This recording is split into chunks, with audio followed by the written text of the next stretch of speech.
If you're going to be doing electrical work, you need special tools, okay? And today's video, we're going to talk about the pliers that we use. Let's start with what I like to call the workhorse of our pliers in our kit. And these are the linesman pliers, and some people just call them pliers. So they have a cutting jaw and then the flat surface here you can use for gripping this and gripping that, but mostly for twisting your wires. So you can cut 14-2 cable comfortably.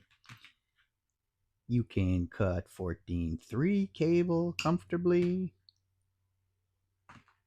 You can cut armored cable with them.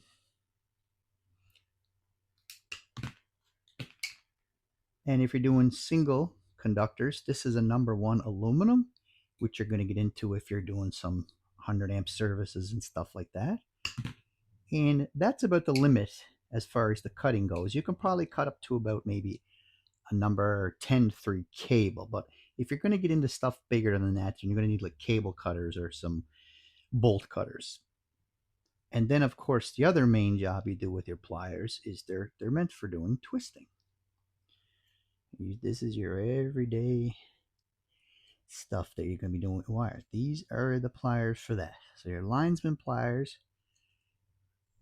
for cutting and twisting.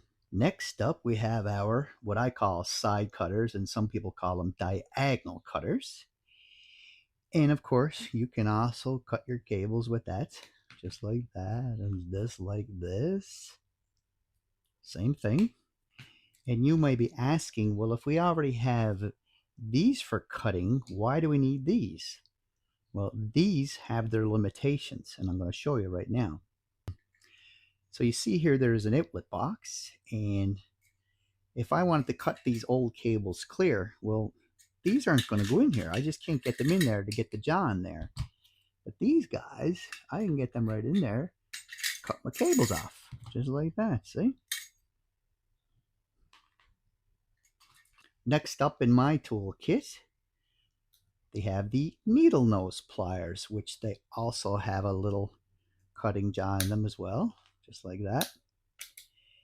And once again, you're thinking, well, if I have these pliers and I have these cutters, what do I need these for? Well, once again, if I have to get in something here and my finger's a little bit fat to try to grab something in here, I use the needle nose to get right in here to grab it and pull it out like that. That's what these are for, needle nose pliers.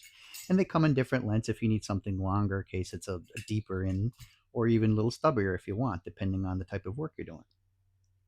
Next up comes the wire strippers. I use these every day, very important.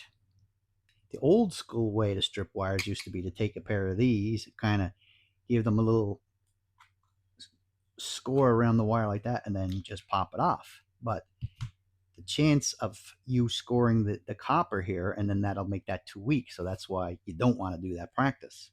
Bring in the wire strippers. And I don't know if the camera is going to do them justice, but on the side here for each different hole, it shows you the different wire sizes right here. So if this is a number 14 cable, you take your 14 stripper and takes the insulation right off. If it was a number 12, it would be the next size up, and then these ones go right up to a number 10 wire. And they won't bite into the copper. And the wire strippers also have your cutting jaw. And then there's two threaded holes right here. You can put a number 6 screw in and a number 8 screw. You can thread them in and you can cut them in half if your screws are too long. And then also you can use the end, little jaw on the end for doing that. Some people hook them in here like this. They'll use this hook right here and they'll do that. I usually use the end myself right here. Very versatile. Now, honorable mention are the channel lock pliers, or adjustable pliers, some people call them. And they have the nice gripping surface in there. And you do that and you can adjust right up to that big if you have to grab onto a piece of pipe or a big bolt or a big nut, whatever. And these come in all different sizes. So very versatile. I don't use these all the time, but they're in my kit for when you need them. They're great to have. In the next video, we're going to be talking about screwdrivers that we use on a daily basis. And if you are short of any of these tools and you need them, I'm going to include the links down in the show notes. And if you got value from this video, please subscribe and like and share with your friends. And don't forget to come back for more videos.